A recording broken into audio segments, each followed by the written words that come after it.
Hey everyone, and welcome to my channel.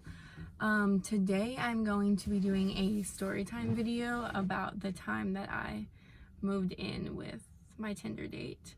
And yes, there's a weird background. It's because I'm filming in my car because I don't have a roommate, but I do have a roommate. Like, she doesn't live in the same room as me, but she lives right next to me, and I don't want her to hear me like talking to myself because that's a little weird.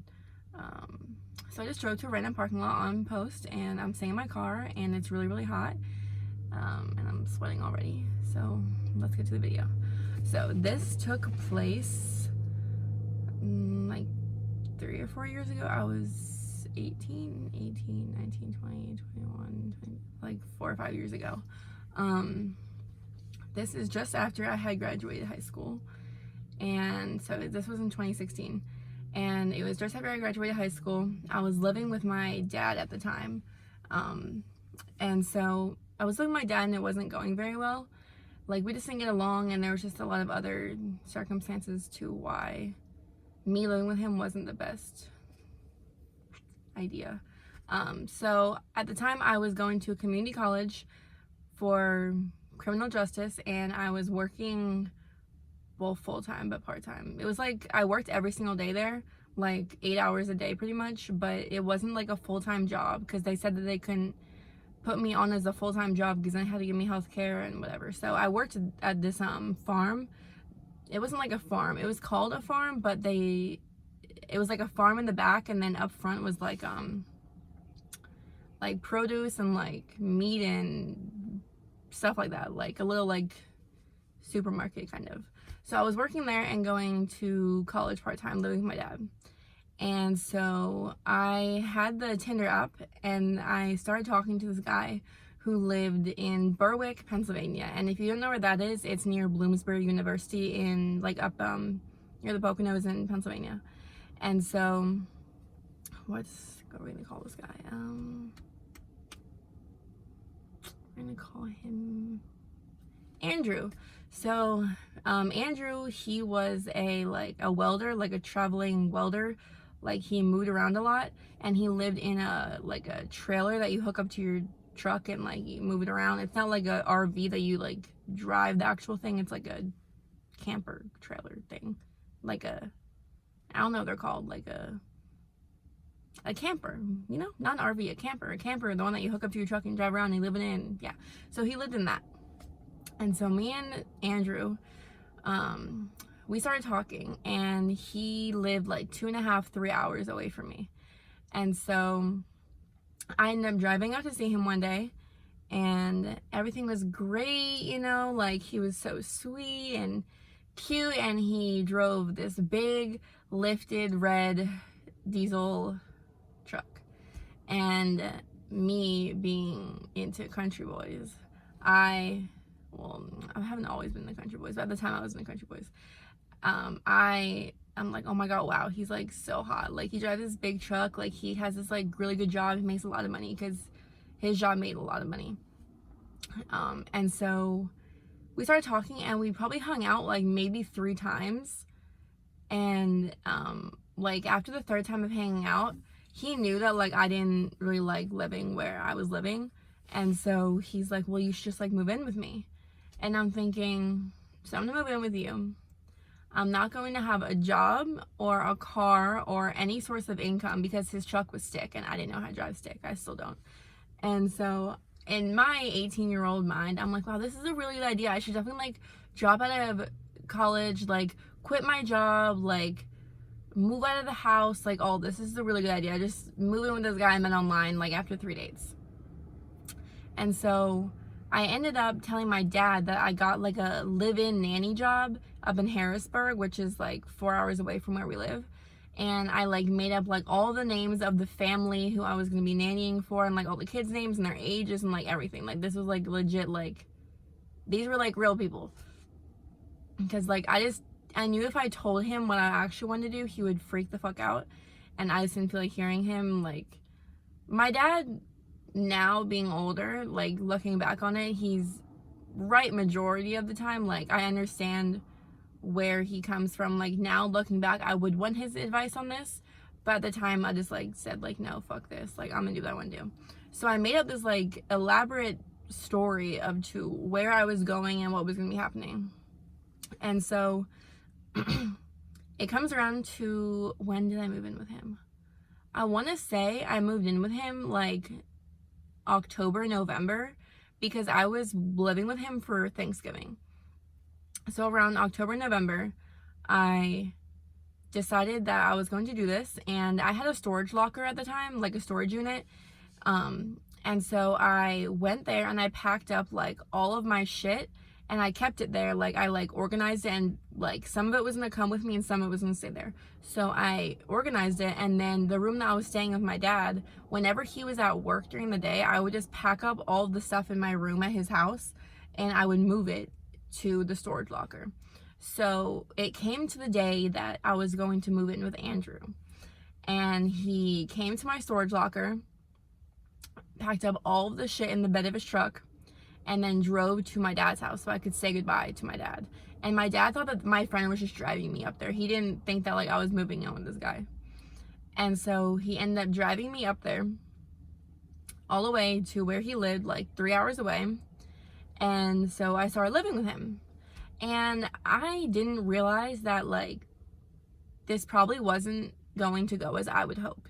Like, he worked very long hours, woke up very early, and so he'd be gone all day, and I would just be sitting in this camper by myself in the woods in the middle of bumfuck nowhere, Pennsylvania, where there's like bears in the back, because he was like into hunting, and like we would go set up like bear traps in the back, and like I saw like the little paw prints on the ground, and I'm just like, yep, I'm gonna eat my bear when I go outside.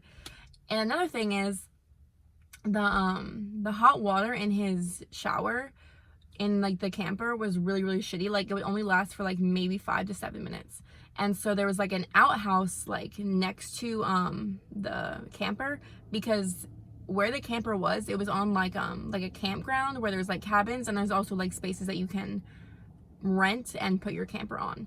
So he had one of like the spots that you rent and put your camper on. And so I had to go to take a shower in this outhouse, and mind you, it's like November in Pennsylvania when it's freezing cold. So I would go from the camper to the outhouse, take a shower, and walk back wet in the freezing cold. So that was not fun at all. Another thing is I had to cook food in like this like little camper, which it's shitty. And like if you had like the microwave on and the heater on, you couldn't have like the stove on, and you couldn't have, just like the lights would go out because like the fuse box, it just, you couldn't run too many things at one time, or else they were just like all shut down and the whole camper would just lose power. So that was interesting. And then I remember when I first moved in with him, I had found one of his old phones, like an old like Samsung or something. And me being a girl, you know, us, we're a little crazy sometimes, or we like to, you know, do some investigating when we think something fishy is going on. So I went through this phone, and I had found out that like when we were talking, he was like bringing girls to his camper. That just sounds so creepy and like not good. But he was like bringing girls to his camper and was like fucking them and all this stuff. So we would get into like really big arguments about this. And I think that that's what led to me ending up moving out. Because like it was the whole him having done that. And then it was the fact that I would sit in this camper all day long, like doing his laundry, cooking for him, cleaning his place, like waiting around for him to get home. And then me sitting there all day, I didn't want to sit there all night too. I wanted to like go somewhere, like interact with other people. And so he didn't want to do that because he was tired from work, which I can understand. But like, it's still like a shitty situation. And the only person that I really had to talk to out there was one of his coworkers' wives. And they were older. They were like older, like 50s. And so, because me and her would go do laundry together, laundromat, like down the street. So that's all I really had out there. I didn't have any friends out there. I didn't have a job. I literally had no money. I was just living off of him pretty much, which I didn't want to do, but I didn't really know how to get a job because I didn't have a car to drive to a job. And yeah, he tried to teach me how to drive his truck, but it didn't go very well. So eventually, we kept like arguing more and more. And in the living room of this camper, there was a shitty ass futon from Walmart that hurt like a bitch to sleep on. And so eventually, when like he basically said like, I don't want to be with you anymore, like get the fuck out, I had ended up sleeping on this futon, and it fucking hurt like a bitch. And literally all I did was sleep on this futon and eat Ritz crackers all day long and watch Pretty Little Liars on TV, because I didn't know what to do at this point, because I had lied to my dad about what I was doing. I had dropped out of college, quit my job, gave my car up, like everything, because the car was in my name and my dad's name. And so I couldn't like explain to him why I needed the car, because he thought I had to live in a job and all that stuff. So once he had told me that he wanted to like end our relationship, I'm like, wow, now I'm like fucked, because now I have nowhere to live, I have no job, and I'm nothing. And so I had asked my friend to come and get me. And so he drove 3 hours up into the mountains, came and got me, and dropped me off at my best friend's house. And so I ended up sleeping on the floor with her for a little while. And then I ended up living with like her friend, who I guess I'm friends with, but like we're not very close. I ended up living with her friend, sleeping on her floor. And then I just kept like sleeping on other people's floors and in cars and stuff like that. And that is like the short story of how I ended up becoming homeless and sleeping in a car on Christmas Eve. But yeah, the whole like how I became homeless thing, that's a whole like another story, because there's a lot more to that like goes in depth with like my parents and stuff like that. But long story short, I don't recommend moving in with a guy that you met on Tinder, unless you know them for a while, not after 3 dates. And don't lie to your dad and then quit college and quit your job and give up everything to go move into a camper with a dude you met 3 times and be his bitch basically every day because he's at work and you're just sitting there. So that's the story of how I moved in with my Tinder date. If you like this video and comment down below, and I'll see you all in my next video. Bye.